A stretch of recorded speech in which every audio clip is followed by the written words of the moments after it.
Welcome to Revenue Boost, a marketing podcast, the ultimate resource for business leaders eager to skyrocket company growth. I'm your host, Kerry Curran, and this episode is Startup Marketing Essentials, Transforming Passion into Profit, with special guest Caitlin Miranda, marketing expert and Visionary founder of Rise and Roar. In this episode, we'll discuss how early stage and small to medium businesses can build holistic branding strategies that go beyond the traditional confines of marketing. We'll discuss how to develop an effective social strategy, manage the overwhelming demands of trending platforms, and build a brand that evolves with your business. Get ready for expert insights on overcoming common startup challenges, maximizing your marketing effort, and driving meaningful revenue growth. Don't miss this episode of actionable advice to take your startup to the next level.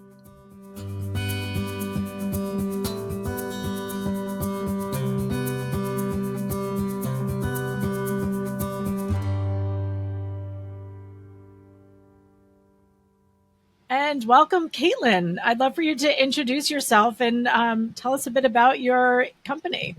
Thank you so much for having me. I'm Caitlin Miranda. I'm the founder of Rise and Roar Creative. We work with early stage and small and medium stage businesses, primarily with female founders. And we do a lot of branding work. So going a little bit beyond the confines of traditional marketing or what you might think of it, looking at everything holistically from, what is on your social media platforms, what's being spoken about with your employees, whole 9 yards. Great. And I know you work with and speak with a variety of different companies and company sizes. So what are some of the common pain points or trends that you're hearing from brands these days?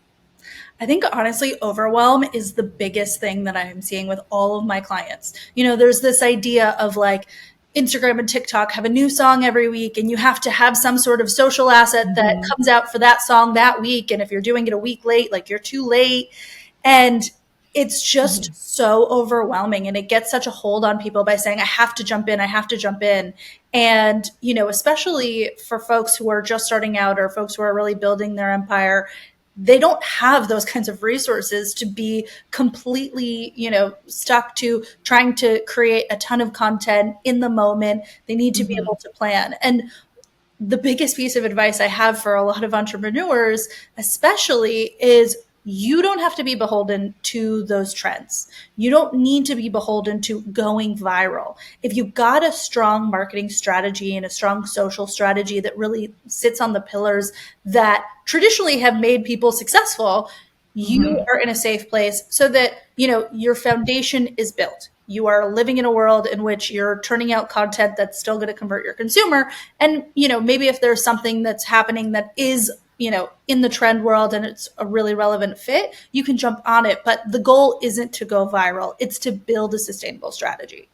Right. And TikTok, the goal of TikTok isn't just to be on TikTok.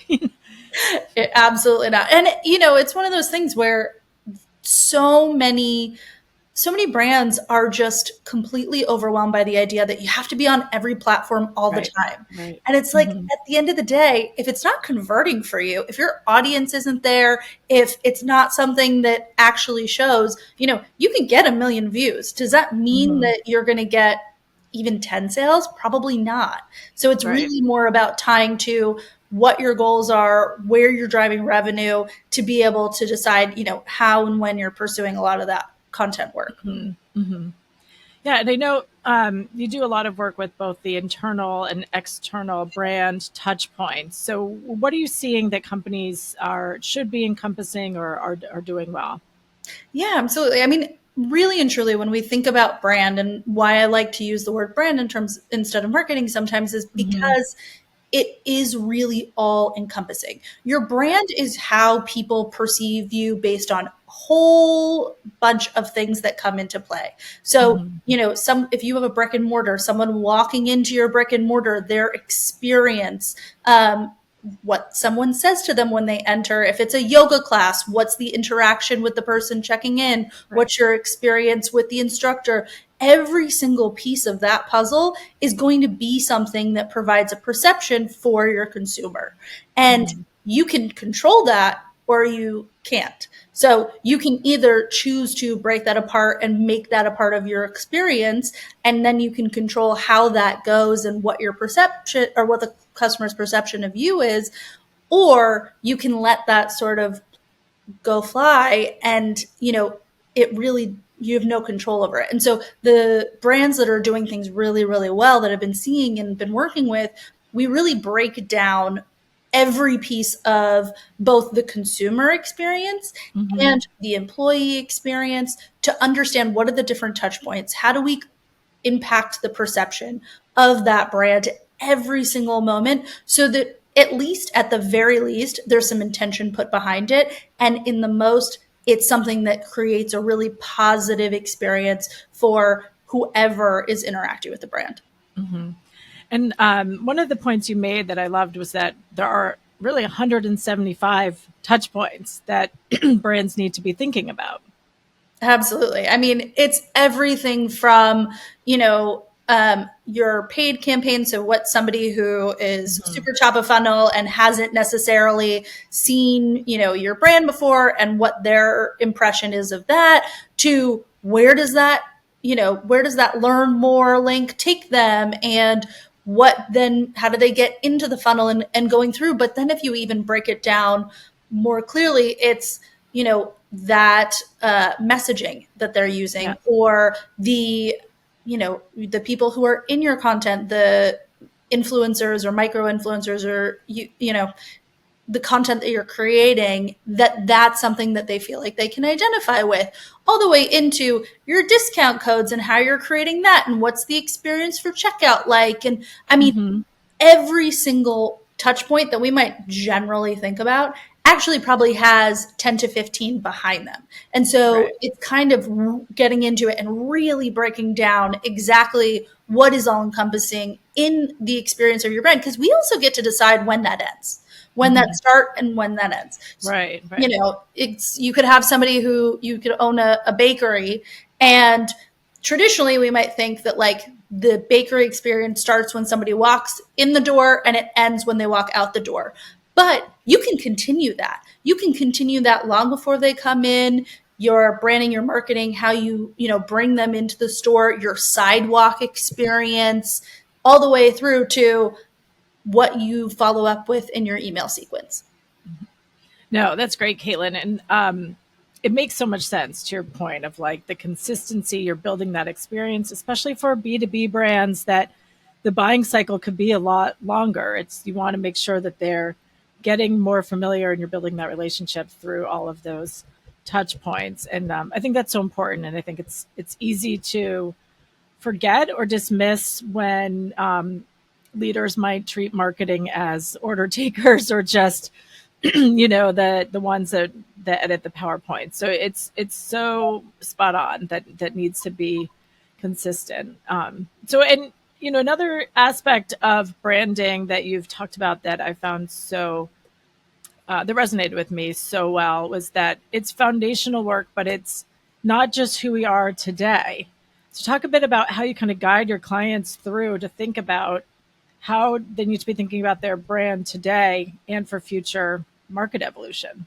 Absolutely. I mean, especially when you're, whether you are a company that is in its conception phase and, you're 2, 3, 4 months in, or, some of my clients are 1 to 3 years in.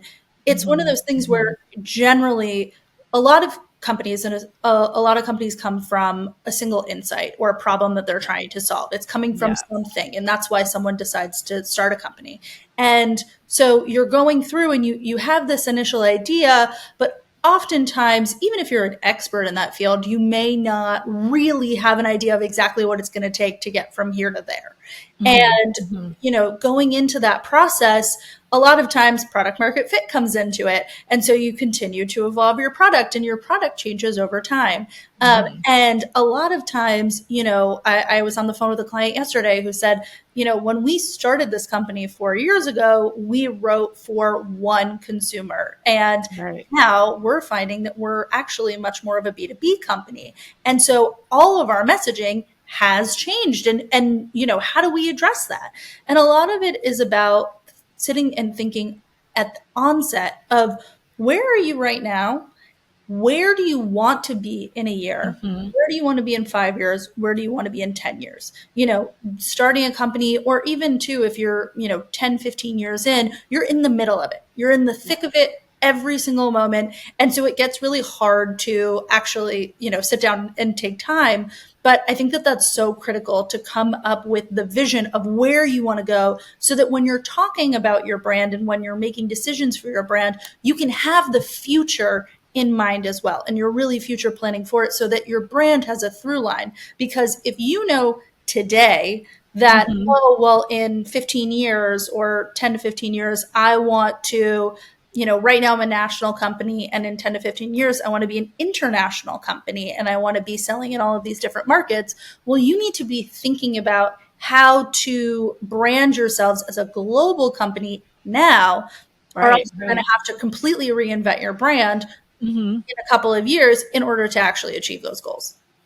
Right. No, that I think that's so critically important, and not something that all companies think about, especially when it's a startup just trying to get going and just trying to make the first the cash register ring for the first time. This episode of Revenue Boost, a marketing podcast, is brought to you by RBMA, Revenue Based Marketing Advisors. Want to elevate your business and boost revenue? RBMA is here to help. Our expertise in business development and sales, combined with full funnel marketing, propels your growth. We offer fractional CMO, CRO, and CGO services, plus project-based initiatives, ensuring success at every stage. Our unique approach integrates marketing and sales, transforming them into a powerful growth engine. We specialize in B2B agencies, service providers, SaaS companies, and product firms to drive exceptional results. Visit our website to learn more and start your journey to unparalleled success. And now back to our program. And I know you do work with a lot of startups. So what are some of the challenges that you see when kind of presenting brand strategy, or the important of brand strategy to startups? Absolutely. I mean, especially when we're talking about startups, they're in the fire. And it's one of those things where, usually it's a small team of people, if not just one person, and they're wearing 17 different hats, and they don't have time for all of these things, and they're significantly overwhelmed, and they have something that they're really passionate about, and they want to get it out there. And a lot of times people think, one, marketing, not super necessary. I've got a whole product I need to develop. I've got to get it to market. We've got to do a whole bunch of other things. Marketing, like, that can take a backseat. Yeah. And But wait, how are you going to get it to market if you're not going to invest in marketing? right, exactly. But a lot of people are like, no. I can build a website. I can, just social media. Like, that's something we can post on easily. I post personally, so of course I can, post on social media. And it's one of those things where it's like, you've got to, bring people in who can help support that. Sure, you can post on social media. Is it going to be, one, the most effective use of your time? Probably not. And two, is it actually going to convert? Because, the problem that I see a lot with my clients is that they are running themselves ragged, trying to do absolutely everything. And could you do a lot of these things? Sure. Is that going to be the best market strategy for your company? Probably not. Right. And so that's why, I always encourage people to look at, what are the things that you are the only person that can do this? And then what are the things that you can bring in an expert to really help? Because at the end of the day, your return is going to be tenfold. Right. And they probably can't afford a full-time resource that has the expertise that they need, and which is where you come into play. And where do you tend, I know you talked about a lot of startups tend to or need to have two big focuses. Like, where do you see that? Yeah. So, I mean, I think when you're talking about your focus, it's all about being able to understand one, you know, who you are, how you want to show up in the world. And then the Mm-hmm. second being your interactions and what people's perceptions are of you. And Right. so really making sure that you have a plan, Mm-hmm. building that foundation so that you have the foundational element, you have got the plan, you've got the strategy. Even if you're, a person leading a team of 10 or 15, Yeah. oftentimes, if there's not that strategy put in place, people are running Mm-hmm. in different directions and you're just Right. wasting resources. And so Yeah. those foundational elements to be able to say, every single brand should have a brand book. If you don't Mm-hmm. have a brand book that says, this is our point of view, this is how we talk about ourselves, this is how we talk to our clients, this is what we look like visually when we show up, if you don't have that, that is critical, because that then goes on, because say you don't have a brand book and you've just brought in someone who's going to help you with social media and take that off your plate. Well, how are they supposed to talk about your brand Yeah. in the way that Yeah. you want to be represented if they don't understand what that is? Mm-hmm. And so I think the foundation is so core, and then bringing in people who are able to really help you step your game up, Right. bringing in that circle of trusted advisors who are truly treated like advisors, not just, executors. Yeah. No, that's so important. And I know it's a challenge to get the founders or leadership to buy in, and especially when they're kind of so their budgets are tight. And so, are there ways you've kind of successfully convinced them that this is something they need to invest in? Absolutely. I mean, I think across the board, a lot of it comes down to having control, Yeah. because they, one, it's precious resources to bring in Yeah. someone. Yeah. They don't have a ton of budget, and they Mm-hmm. need to be able to understand where the ROI is, and then they still need to have some level of control. And Yeah. so, the first part of being able to prove out that ROI is when you're in Mm-hmm. that strategy phase, being able to put together some KPIs to show them that, look, this is where we're going, this is the progress.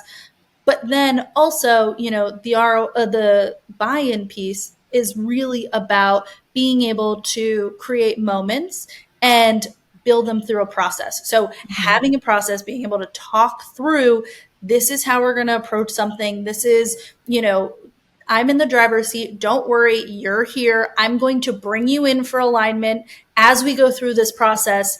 But we're going to get buy-in, we're going to get alignment, but I know where we're going. And I Mm-hmm. know the direction that we need to take this.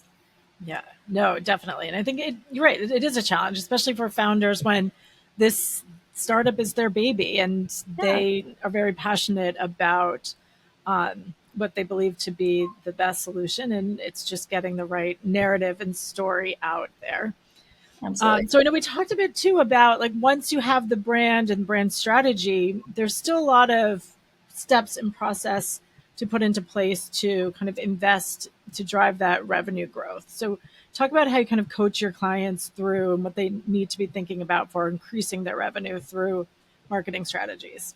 Absolutely. I mean, what's really positive for us working with clients these days is that measurement and metrics are in abundance. Yeah. It is something that we can go and look at, what are our numbers in our email, like what are our Mm-hmm. social numbers, like how are we converting, and being able to pull a lot of those metrics, which then allows us to say, okay, what levers do we need to pull to be successful? Yeah. Do we need to be focusing our energies in, in our social campaigns? Do we need to make content that is more general brand awareness? Do we want to be focusing on retargeting, through Right. our email campaigns, whatever it is? But I think really focusing on metrics and being able to Mm-hmm. say, this is where our target is, this is where the industry is, and being able to pull those different levers to say, okay, how do we actually move the needle here? Yeah.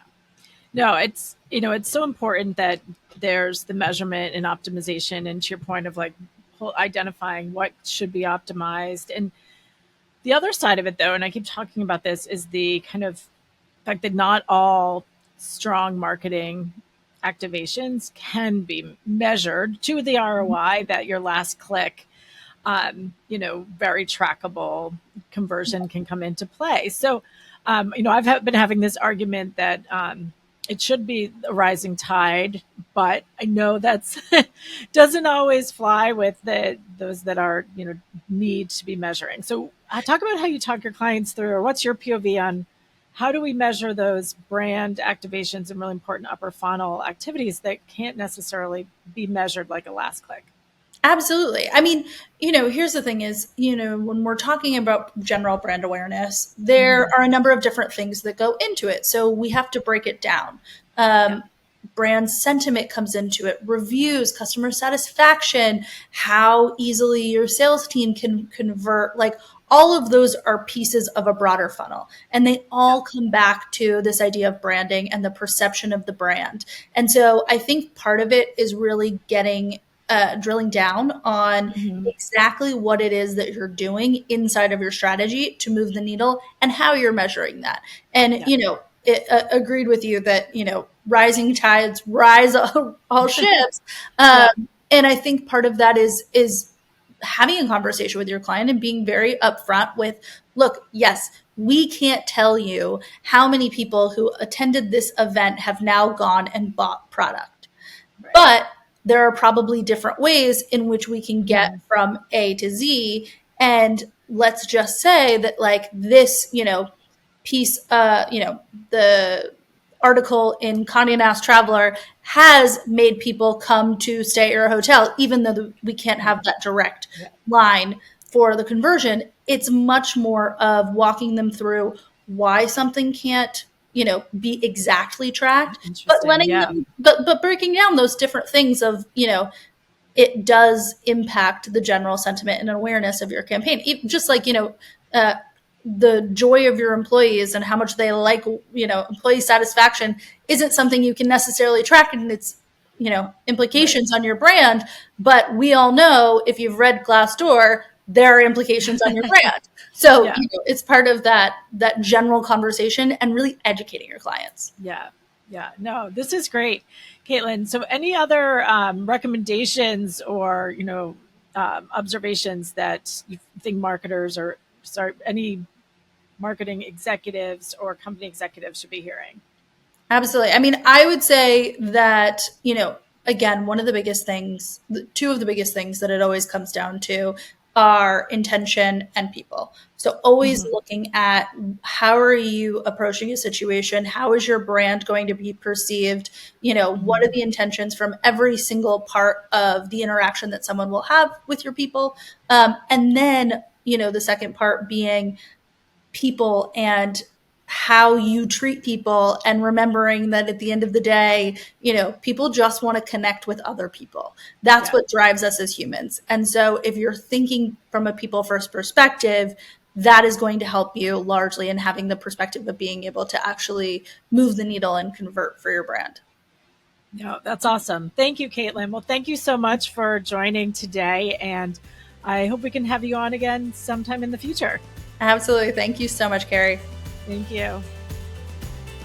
I'm Kerry Curran, and this is Revenue Boost, a marketing podcast brought to you by RBMA Revenue-Based Marketing Advisors.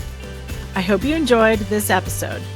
Stay tuned for our next episode, Parallel Pathing, Accelerating Short-Term Wins Along Long-Term Strategies for Explosive Business Growth.